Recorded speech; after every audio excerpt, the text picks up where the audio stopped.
même si en ce jeudi il fait beau dans les Hautes-Pyrénées, la pluie en pleine a amené de la neige en montagne. Est-ce qu'à quelques jours de l'ouverture des stations, c'est une bonne nouvelle?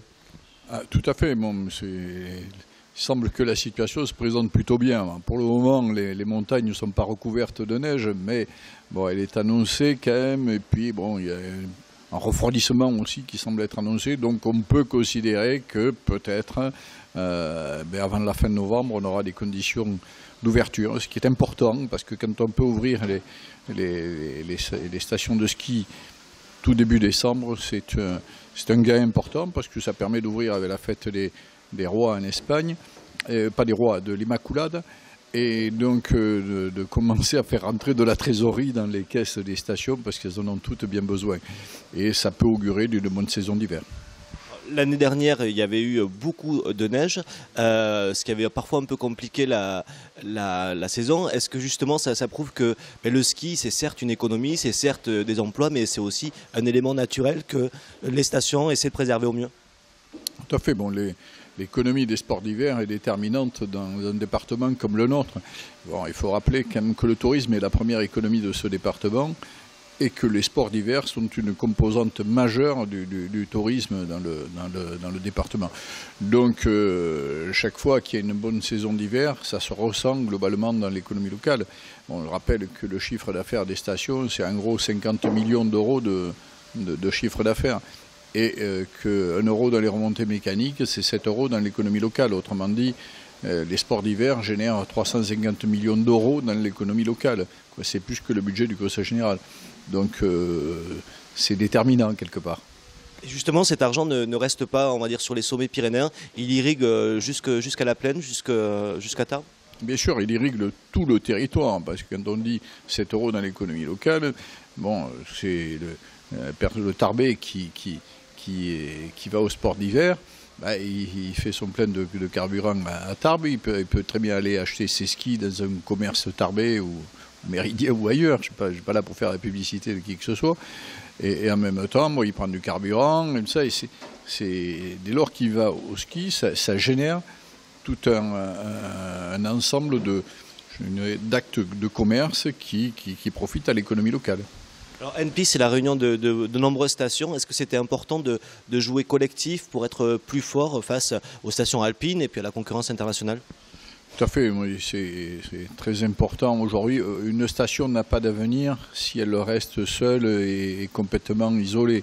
Bon, il faut être dans des démarches groupées, déjà pour la formation du personnel, parce que ça suppose aussi qu'on ait un personnel de plus en plus performant. Et pour être performant, il faut qu'il fasse de la formation, que ce soit les directeurs de station, les chefs d'exploitation, les commerciaux, les dameurs, même les perches-bandes, les caissières, les commerciaux, tout ça a besoin de formation. Et quand on fait ces démarches de formation dans le cadre d'un groupement, bon, mais on optimise les choses. En même temps, ça fait un peu de benchmarking entre stations. Et parce que les stations sont d'abord, NP sont d'abord évaluées entre elles, donc il y a une compétition qui se crée, et on s'intéresse toujours à ce qui est le plus intéressant dans la station à côté. Et donc en prenant le meilleur de chacun, mais tout le monde se tire vers le haut.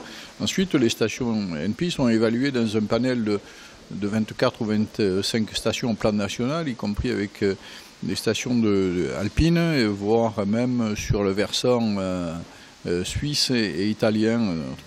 Donc tout ça oblige à se botter les fesses un peu pour être le meilleur possible, parce que c'est jamais très agréable d'avoir des mauvaises notes. Donc, après, bon, au-delà de ces aspects-là, il y a tout l'aspect groupement d'achat. Quand on achète un parc de damage, quand les stations achètent ensemble 20 dameuses, on fait baisser quand même le prix par unité, quoi. Bon, après, bon, il y a donc tout ce que ça peut amener par l'effet aussi de la performance commerciale. Quand une carte vous permet d'aller indifféremment dans telle ou telle station et de ne pas être forcément débité le jour même, mais être débité en fin de mois, comme au télépéage de l'autoroute, bon, ça, vous pouvez le faire que si vous êtes dans un groupement. Si vous êtes seul, isolé, il n'y a pas de possibilité. En même temps, bon, les stations NP, leur finalité, c'est ce qui est gagné et redistribué sur place. On ne travaille pas pour des sociétés, de droit privé, avec rémunération de capital, les actionnaires sont publics, les élus, c'est présidé par des élus, donc bon, ce qui est gagné est réinjecté sur le territoire. Est-ce que le monde du ski a évolué? Est-ce que la vie des stations, l'offre des stations a évolué? Pour ceux qui n'ont plus fait de ski depuis les bronzés font du ski, on va dire, est-ce que c'est toujours cette image-là, on ne vient que pour consommer des descentes de ski? Non, ça a beaucoup évolué. On n'est plus dans les mêmes configurations qu'il y a 20 ou 30 ans. Ça évolue année après année. Et, bon, parce que notamment le professionnalisme a évolué autrefois.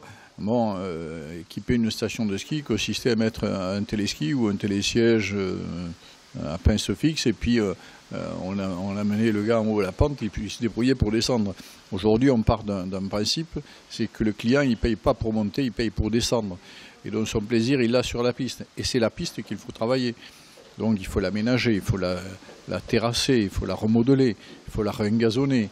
Et l'hiver, il faut la travailler. Avec des engins de damage qui coûtent de plus en plus cher.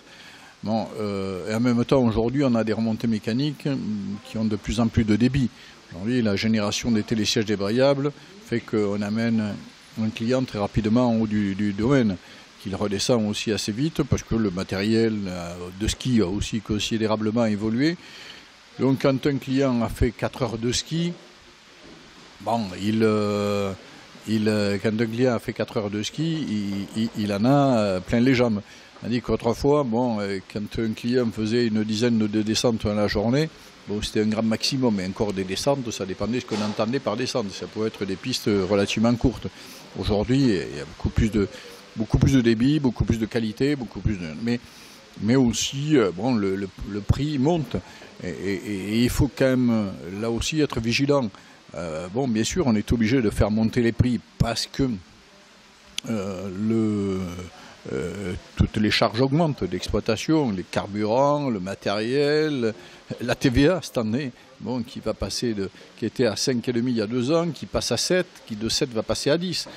Et autrement dit, bon, c'est quand même une perte aussi dans le chiffre d'affaires. Quand à la fin de votre chiffre d'affaires, vous devez reverser 10% de votre chiffre d'affaires sous forme de TVA, ben c'est autant en moins que vous avez dans le résultat, dans le bilan.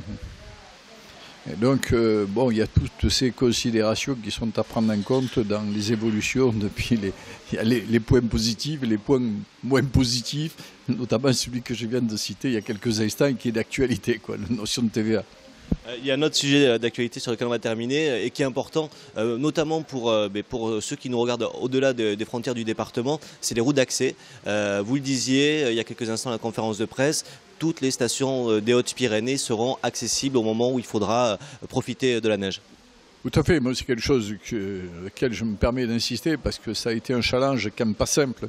Bon, je rappelle que la crue c'était le 18 juin, que 2 jours après on commençait le rétablissement des routes et on s'aperçoit que malgré en ayant fonctionné comme ça, hors d'un certain nombre de règles, de code des marchés, loi sur l'eau et autres, on s'est affranchi de toutes ces dispositions-là. Et heureusement qu'on l'a fait, parce que malgré ça, on va terminer juste quand même, parce qu'on avait quand même des routes complètement démontées, quoi.